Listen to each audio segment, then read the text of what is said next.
Hey creatives, I'm C. Jordan Blacara, and welcome to the Whispering Worth to the World podcast. I'm a master certified life and artist coach who specializes in working with creatives.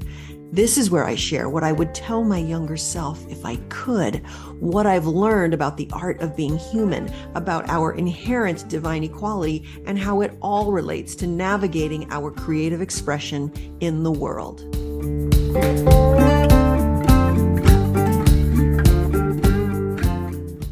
The moment. When I tell artists that I used to believe without one shred of doubt that I was a loser and that I felt so uncomfortable walking into a room of people because I knew eventually they would figure out that I was a loser too, the artists usually don't believe me.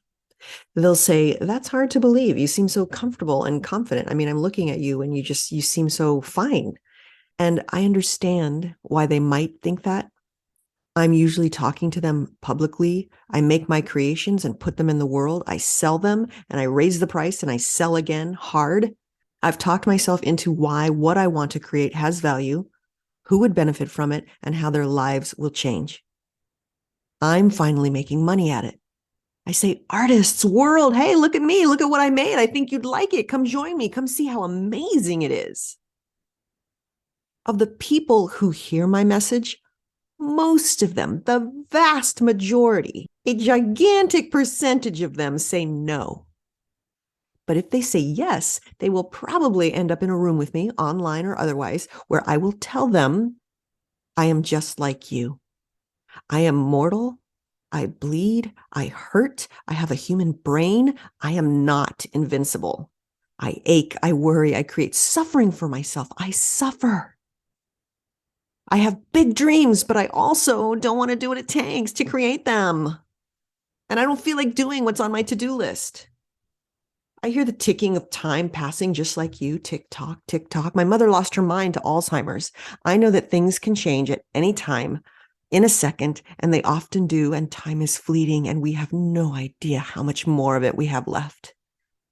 I procrastinate, I hesitate, I negotiate with my dreams. Negative thoughts dominate my internal mindscape sometimes, not as often as before, thank God, not as often as before. But here's the thing. Before, a moment of panic, dread, or shame would arrive and it was game over, tap out, recede, fade to the blackness of what's the point? It doesn't matter anyway. It's never going to work. I'm not cut out for this. This is too scary. I can't be sure it turns out well for me. I might as well quit now. I certainly shouldn't keep going because it's jittery, vulnerable, electricity charging through me, dread like a weight, at risk of exposure, naked, defenseless, woundable. If I show you a true part of myself, it seems like you can wound the deepest part of me. And most days, I'm not up for another wound. There have been enough involuntary wounds, quote unquote, involuntary wounds, things that happened to me, what life delivered, that why in God's name would I voluntarily open myself up to the form of the world only to be wounded? Why? Why in God's name? That is the moment, my friends. I'd kind of forgotten what the moment was like. So many of my dreams sitting dusty on a shelf from disuse and lack of attention, relegated to a shelf for years, sometimes decades. If I were to take one off the shelf, you would see the imprint of my fingers disturbing the layers of dust. I might even open the box and see what was in there, removing crumpled newspaper placed at the top of the box and around the perimeter to keep the fragile dream from getting knocked around and breaking. And taking it in my hand, thinking, "Oh my God, I'd forgotten. It's so beautiful. Why did I ever stop? I want to give this to the world. I want it to be available. I want others to benefit from this. I want to show this to the world. This is my offering." And there it is, the moment again. What's the point? It doesn't matter anyway. It's never going to work. What if they laugh? What if they scorn? What if they eviscerate me over this thing I want to create? The moment, my friends, right there, right there, right there. Do you put the box back on the shelf like I've done so many times so that it can continue collecting dust? That's the moment.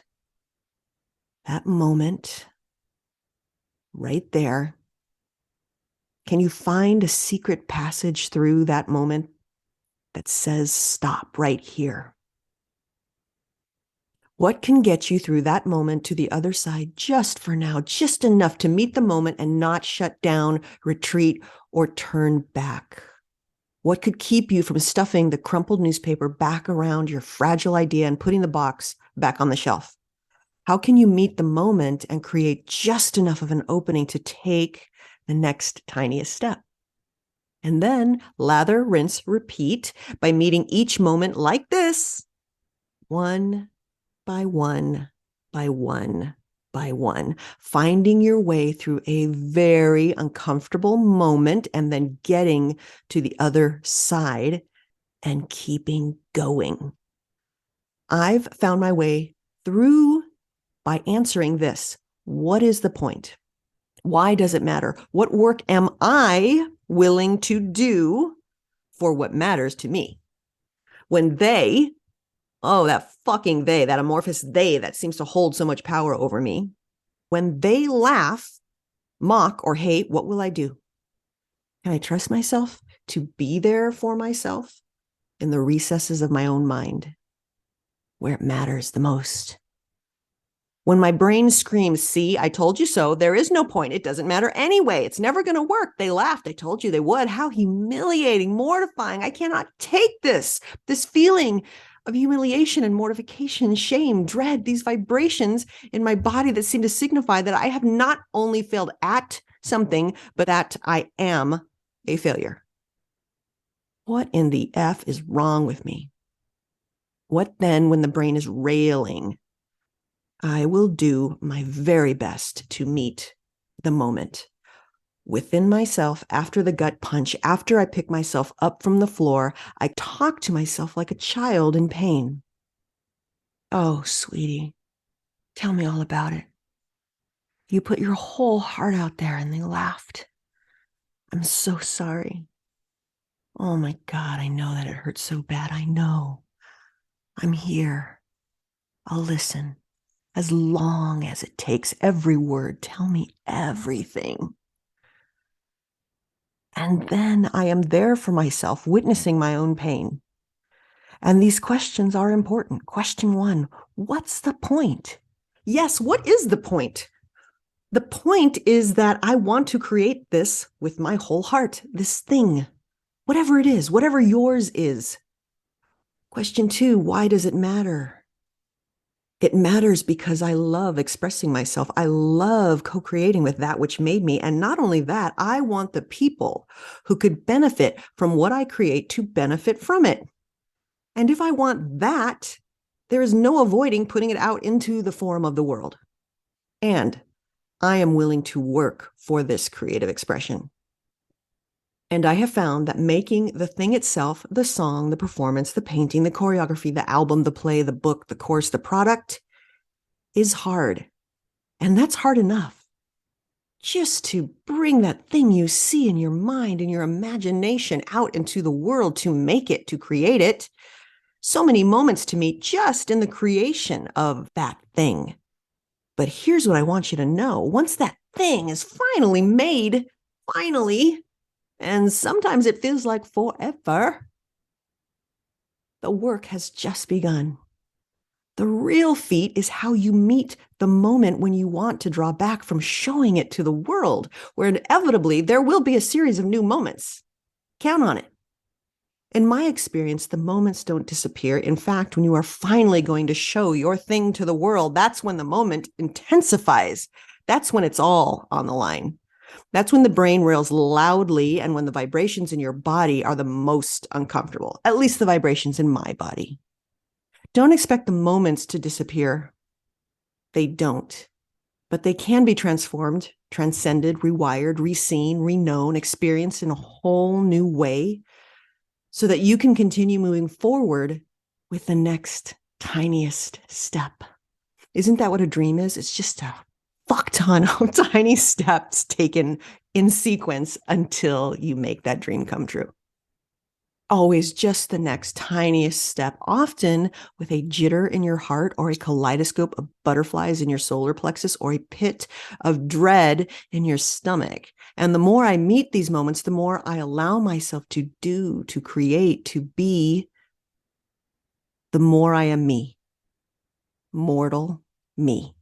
Human, female, freckled, short, overweight, aging, gray-haired, over 55, succumbing to gravity and brimming with creativity, overflowing with so many ideas that I couldn't possibly fulfill all of them in this lifetime.